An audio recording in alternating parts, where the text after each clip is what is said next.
2015 Dodge Charger refresh for y'all. Average Guy car review. I'm gonna do it, baby. This is the outside look. And one thing I'll say right off the bat is, I think the previous model looked better because they slimmed the grill down, and I don't really like it compared to that big fat chrome grill on the 2014 Charger. Why did you do that, Dodge? Overall, the car looks about the same on the outside though. And I'm gonna take you on a tour on the inside of this baby and see what they changed inside. So yeah, some of y'all who been following me for a long time or whatever might know that one of the first reviews I ever did was of the Dodge Charger refresh back in 2013. Go check that one out in case you want to see my origins, you know, how I got started, kind of. But anyway, this is the 2015 refresh, and they changed a few things, mainly on the interior, but the overall feeling is the same. As you can see, the main dash is pretty much similar to the major refresh they did on the Charger from that 2012 version. This is all the same, pretty much the same layout, the same chrome accent across here. But they changed the details. They changed the wheel, the logo on the steering wheel. You have the same Bluetooth phone controls and everything on the wheel here, cruise control.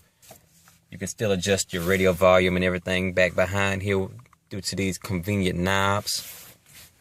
Automatic lights, trunk popper. Everything is laid out exactly the same. I think they might have added some more soft materials on the door here. No, I think it was already like this on the handrest. Soft leather. All the switches are in the exact same. This is about the same, but it's a little updated.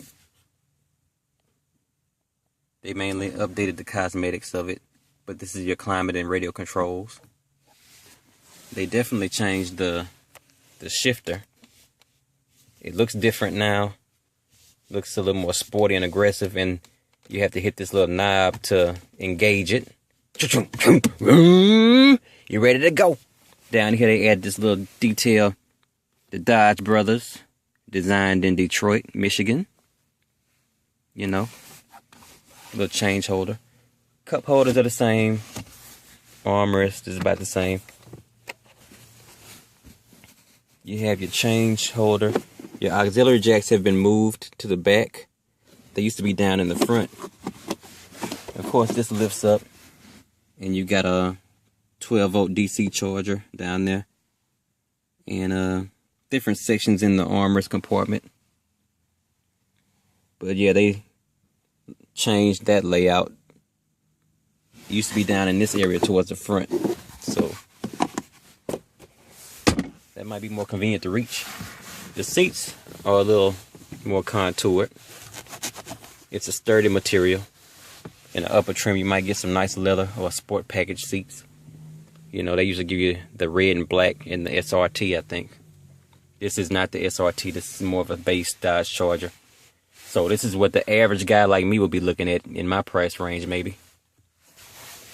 Nah, it's still outside of my range, now that I think about it. That's depressing, actually. You know, that's the door. The floor mat, Dodge logo.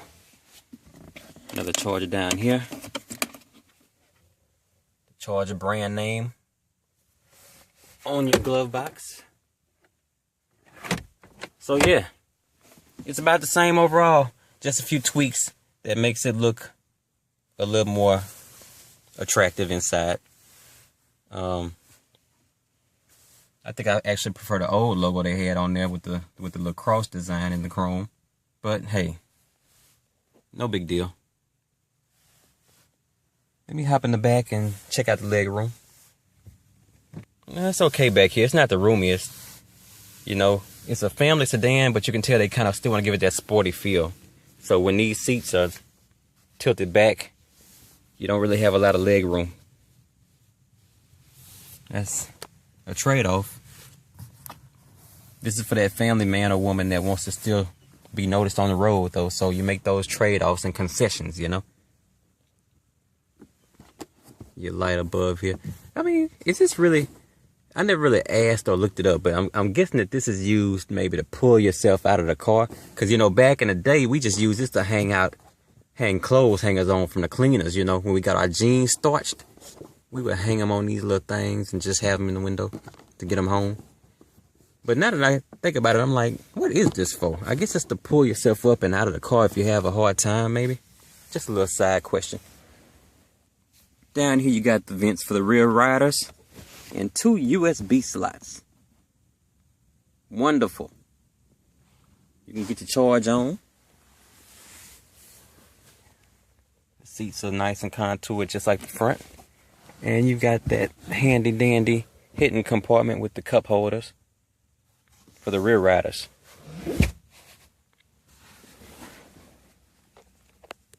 So this is the overall new look of the 2015 Charger refresh. What's your opinion? Did they take a great thing and make it greater? Or did they kind of mess up what they had going on with an unnecessary touch-up? I think it's okay. The only thing that I wish they would have done was maybe made that wheel a little wider at the bottom so I could get my hand through there. You know how I like to drive. But no big deal. Still nice. And one thing I liked about this particular Charger refresh was that I think I said it in the first review I did back in the day, was that it has a timeless look to it. So I think this is the kind of car you could look back on 20 years later and still find it attractive inside. And that's kind of hard to do when you're making cars. Now that you think about it, you know, any little touch that's top of the line at the time could look dated in just one model generation. But this is simple and refined at the same time, and I think it's a look that'll never go out of style. And like 40 or 50 years down the line, people will be maybe trying to collect this car, especially the SRT trim. If it lasts that long, because we all know how Dodge is on reliability. Take care of it. Just a quick look at the trunk. It's a little slimmer than most full-size car trunks, but that's because it's sporty, as I said. But, you know, it's plenty of room in there. Doesn't look like you can let the rear seats down, but you got a lot of room. You can work with it. It'll work out as a family sedan. It's just a little lower. Like most other trunks are a little higher, so you can put taller items in there. But it's cool. So let's put it on the road. Of course, you have push to start.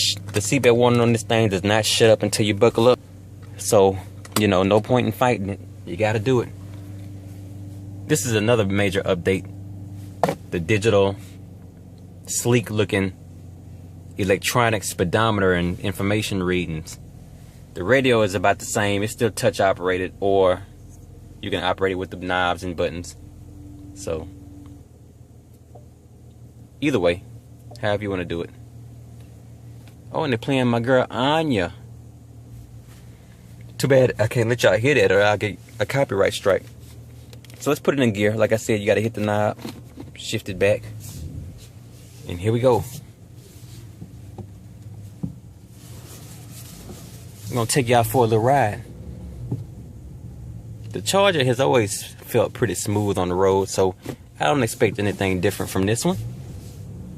The wheel handles nicely as I turn it. The engine sounds quietly and aggressive, you know, quietly aggressive, but if I give it some gas, I'm sure it'll sound lovely. Let's do it.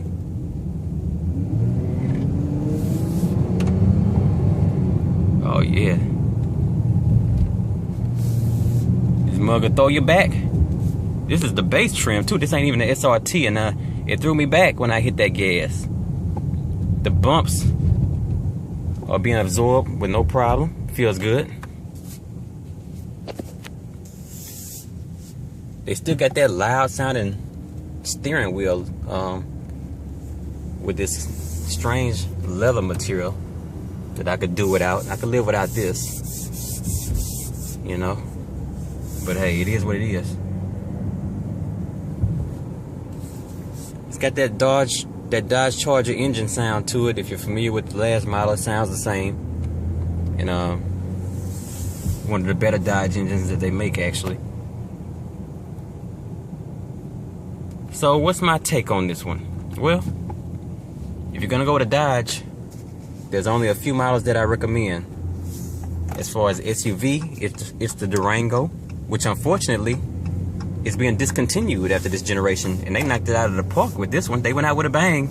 So if you want to pick up that Durango, check out my review on that, and definitely hurry up, because 2015 is the last model that they're making apparently. And I would say, as far as cars from Dodge, I would only consider the Charger. Don't even think about the Dart or any other model from Dodge. Go right to the Charger. This is their nicest car. It's the only one that's worth a damn, pretty much. I'm gonna keep it real. You might still have reliability issues, but it's nice looking. Of course, people love the look of it, and I think this is a car that you'll never get tired of. You know, you'll never get tired of looking at the inside of it, because it's just simple. It's simple and basic, but it looks great.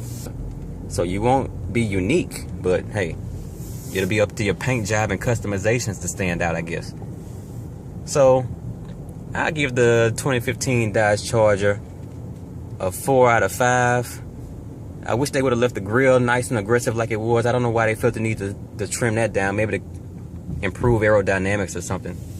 But yeah, you can't go wrong with this one. Just maintain it. You might have mechanical issues, but it's a Dodge, so what do you expect? But hey, I gave it my recommendation, so check it out, people. 2015 Dodge Charger. And I'm signing out.